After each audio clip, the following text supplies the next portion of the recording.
Hello, everyone. Welcome back to our Facebook page. So this is your second e-lecture for this quarter. So I hope that at this moment, you have already watched the first e-lecture that I have uploaded yesterday.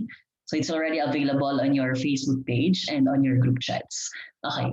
So our topic for today is in relation to our first topic, which is direct variation. So right now, the topic for quarter two, module two is all about inverse variation. Okay. So actually, there are four types of variation. So we have direct variation, inverse variation, combined variation, and joint variation. So we already discussed the direct variation. So right now, the topic that we'll be discussing is all about inverse variation. And next topics will be the other two types of variation. All right, let's proceed. Are you now ready? Okay, let's start. Let's start with the definition of inverse variation. Okay, so it is a relationship between two variables, x and y, that can be written as y equals k over x, where k should not be equal to 0. So once again, it's a relationship, and the variables used here are x and y. Again, tinawag siyang variable kasi ibig sabihin pwede siya mag-vary, ibig sabihin pwedeng palitan, hindi lang x and y. Pwede kang gumamit ng other representations for your two quantities. And it is written as y equals kx. So this is the equation for inverse variation. So if you can still recall sa direct variation, the equation is y equals k times x. Pero for inverse variation, our equation will be y is equals to k divided by x. And once again, k should not be equal to 0 since k is the constant of variation. So what does it mean? So these statements mean that for two quantities x and y, an increase in x causes a decrease in y. Also, a decrease in x causes an increase in y. So para mas madaling matandaan, I want you to take a look at this picture. So this is a seesaw. So I hope na familiar kayo dito sa illustration na to. So kapag sinabing inverse variation, kapag tumataas yung one quantity, bumababa yung isa pang quantity. And kapag bumaba naman yung isang quantity, tataas naman yung isang quantity. So para siyang seesaw, di ba? Kapag nasa taas yung isa, nasa baba naman yung isa. So what are the examples of this one? So examples will be the number of workers. So suppose mag-isa ka lang nagtatrabaho, so mababa yung number of workers. Of course, mas matagal or mas mahaba, mas maraming time yung makukonsume. However, kapag mas maraming workers yung nagtrabaho, so much greater yung number of workers, lesser yung time na makukonsume. So as you can see, this is an inverse variation. That's why tinawag siyang inverse. Kapag bumababa yung isa, tumataas yung other variable. In this case, the two quantities are the number of workers and the time. Okay. So next example will be the temperature and the time. Okay, as you can see, right now, napakalamig, di ba? Kapag gantong malamig yung temperature, so halimbawa, meron kang ice block, kagaya nito, kapag nilabas mo siya, so mas malaki yung probability na hindi agad siya matutunaw. So mas malaki yung ice block mo pa. Ito pa siya. However, kapag mas mainit yung temperature, kapag nag-increase yung temperature, mas bumababa yung or mas nagiging maliit yung size ng ice block. Tama ba?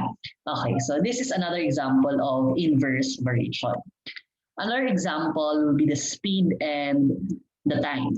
So as you can see, kapag mas mabagal yung pagpapatakbo mo ng sasakyan, yung speed, mas mahaba yung time na makukonsume. On the other hand, kapag yung speed mo is mas mabilis, yung time na makukonsume mo is mas mabagal. So halimbawa, yung distance mo papunta ka sa school, kapag mas mabagal yung pagpaandar mo ng sasakyan, mas mahaba yung time na makukonsume sa biyahe. Tama ba? Pero kapag mas mabilis yung takbo ng sasakyan, mas mabilis din yung mas less yung time na makukonsume sa pag-travel. Tama ba? Alright, so again, these are good examples of inverse variation. So as mentioned kanina, the equation of inverse variation is y equals k divided by x. And na-mention ko na sa first lecture that the k is the constant of variation. Constant means hindi nagbabago. Okay, fixed. So read as, so in this equation is read as y is inversely proportional as x, or pwede din siyang basahin as y is inversely proportional to x. So in this case, kung ano yung first variable na na-mention, siya yung nasa left side ng equation. At kung ano naman yung last na na-mention dito, this will be the denominator of your equation. I hope that it's clear. So let's proceed with some examples of translating statements to equations. Okay, so let's again use k as a constant of variation. So number one, if m is inversely proportional to n, so how are we going to write this equation into these statements into mathematical equation? So the variables used are m and n. So m is inversely, ang pagkakaiba niya sa direct, nasa taas yung k, divided by the other variable, which is n. So I hope that it's clear. Next example will be this. C varies inversely as cube of d. Okay, ito naman. Again, the two variables used are c and cube of d. Okay, so let's write it. C varies inversely as the cube. So pag sinabing cube, that will be d raised to the power of 3. So I hope na marunong na kayo nito ha. This is a grade 7 topic, the exponents. Okay. So next example will be this one. Number 3. The force needed to break a board varies inversely with the length of the board. So again, the two variables used are the force and the length, the F and L. So F varies inversely as its length. So K over L. So next example, the time required to empty a tank varies inversely as the rate of pumping. So in this case, walang nakalagay na representation. It's up to you to make representation. So kailangan marunong kang mag-identify kung ano yung variable. Sabi dito, the time. Okay. Yung time, pwede kang gumamit ng letter T. So normally, kung ano yung initial letter or yung starting letter nung quantity, yun yung ginagamit mo as your variable. Then inversely as the rate of pumping. So rate, let's use R. All right, so these are the two quantities, time and the rate of pumping. So we have here T is inversely proportional as your rate. So that's it. This is now your equation. Okay, is that clear?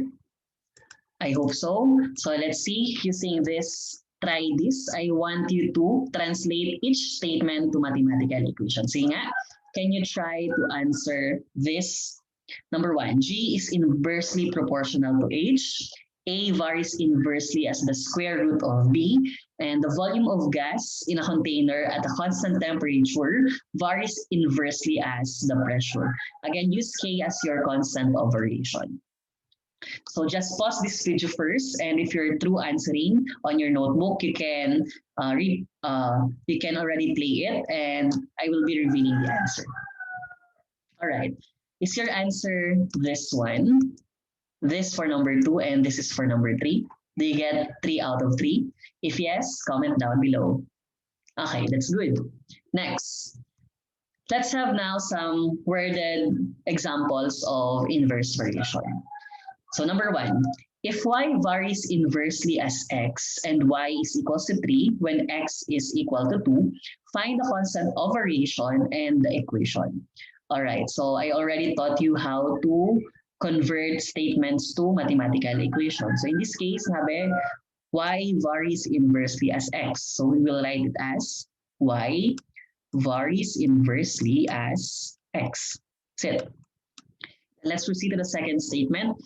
Y is 3 when x is 2. So you need to substitute y is 3 and your x is 2. So substitute there 2. Okay, so what comes next? Again, yung 3 dito has an imaginary 1. Diba? This is a whole number, meaning it has imaginary 1 there. And you can do cross multiply. 3 times 2 and k times 1. Tama? So let's multiply. 3 multiplied by 2 is 6. K times 1 is 1k or simply k. Or you can also write it as k is equals to 6. So we have now the value of your constant of variation, which is 6. So follow-up question, what is the equation? So the same method gaya nung sa direct, you need to substitute the constant of variation to your equation, which is 6. And again, this is the k. Okay, pinalitan mo lang ng 6. then x. Therefore, your equation is y is equals to 6 over x. So this is now your final answer. This is your equation.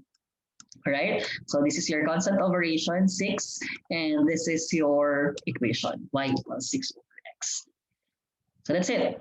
Let's now try another example. Example number 2.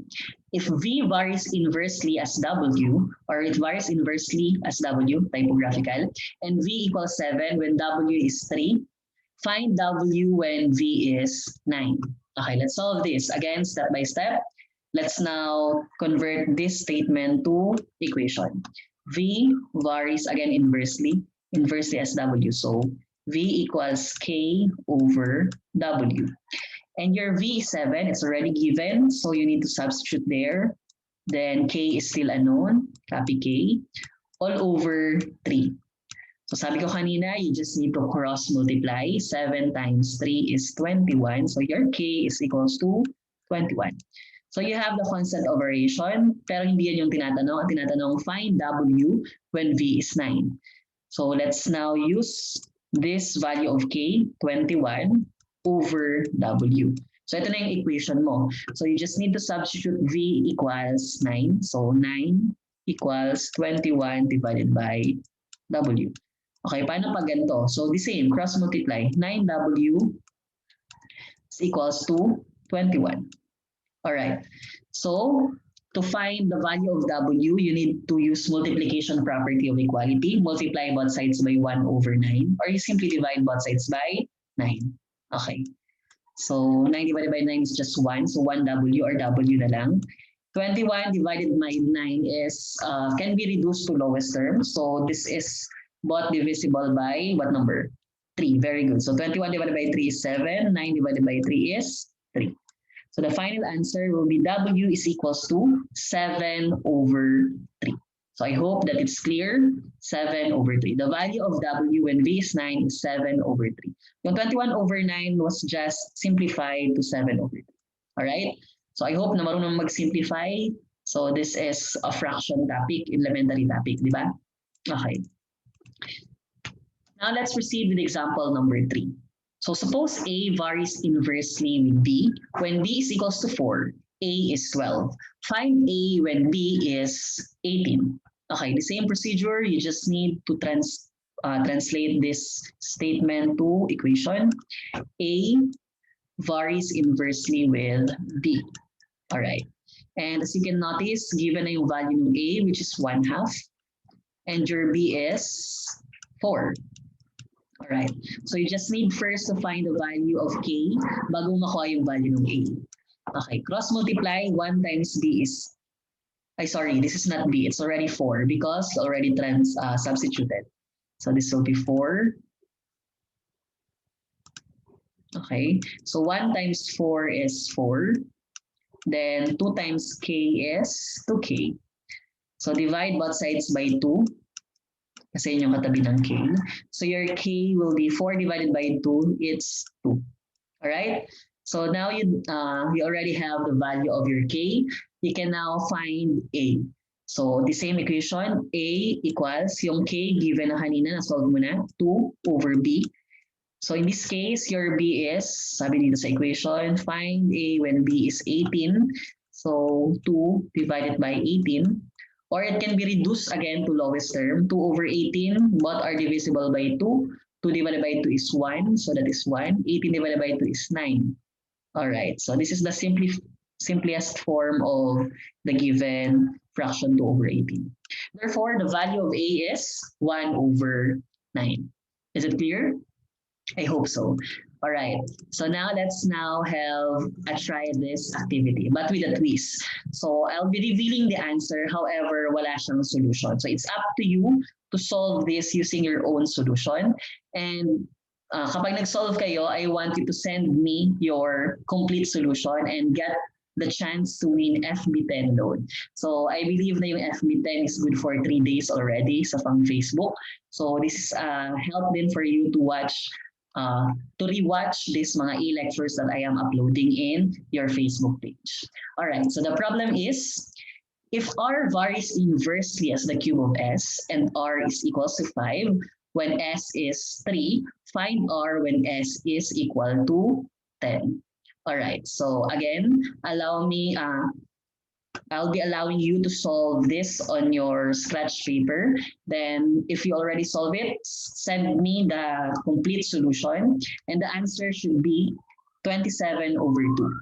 So you can check if dapat ito yung sagot. So just send me the complete solution and kapag tama, we will have the chance to win FB10. So I'll be selecting 2 lucky students to win this prize. All right. So now let's try to solve a worded problem. All right. So the numbers of hours P required to finish a certain job varies inversely as the number of persons N on the job. If 16 persons require 18 hours to finish the job, how long would it take 64 persons to finish the job? All right, so let's use whiteboard here para mas maging malinaw yung problem. All right, so this is the problem. So like what I have taught you nung una, first step is to write the given. All right, what are those given? So sabi dito, if 16 persons, so that will be the n, kasi sabi dito, number of persons is represented by n, is equals to 16 persons. Then the number of hours is represented by t here. It took him 18 hours. So your t is equals to 18. Now, the equation is, what's the equation? It is just the first statement translated into mathematical equation. Number of hours is inversely proportional to the number of persons. So we have representations. P is inversely proportional to the number of persons. All right. Then what they're going to find how long will it take. Therefore, it will be the time. If, sabi dito, n is equals to 64. All right, so these are your given. Let's solve now. So given this n equals 16 and t equals 18, just substitute it here on the equation. 18 is equals to k over 16. So the same procedure, you cross multiply 16 times 18. You can use your calculator here. Again, 16 times 18 is 288. That's good, 288. Then you're going to find t if n is 64. So you just need to substitute again here. T equals your k, solve muna, 288. Then your n is given as 64. All right, so 288 divided by 64 is 4.5. Therefore, it will take you 4.5 unit of measurement, mahalagay hours. So therefore, you will write there hours. Okay, so it will took you 4.5 hours, or that is 4 hours and 30 minutes if you have 64 persons who will do the job. Okay. So that's it. As you can notice, kapag mas mataas yung hours, mababa yung number of persons. Kapag mas marami yung persons, mas mababa yung time, which is 4.5 na. Okay. So that will be it. Let's go back to my slide. Okay. So once again, it will take 64 persons, 4.5 hours to finish the job. So now another try this, another twist. Whoever will send me the complete solution will get the chance to win FB10 load. So this is the problem. So the time it takes you to get to San Isidro National High School varies inversely as your driving speed. Averaging 20 miles per hour in bad traffic, it takes you 1.5 hours to get to school. How long would the take trip averaging 50 miles per hour? So it's up to you to reveal the solution, but the answer should be 36 minutes. So let's see. Again, I'll be selecting 2 lucky students who will be sending me the complete solution of this problem. All right. So now let's have this instruction. For more practice and exercises, answer the given activity sheet on page 9 on your module in a one whole sheet of paper. So again, wala tong keto correction sa module because this is an activity sheet. So you are expected to answer this activity sheet. So eto siya. Pakita ko lang madali. So you have here this activity sheet. Okay, so note it is important to answer this in a one whole sheet of paper. So yung letter A, may given example na dito. Ito lang yung translating statements to mathematical equation. Yung letter B, you can solve this kagaya ng mga examples na pre-provide ko. And your letter C is another worded problem that you need to solve. So that's it. All right. So I hope that you learned something from me today. So once again, happy learning. Goodbye.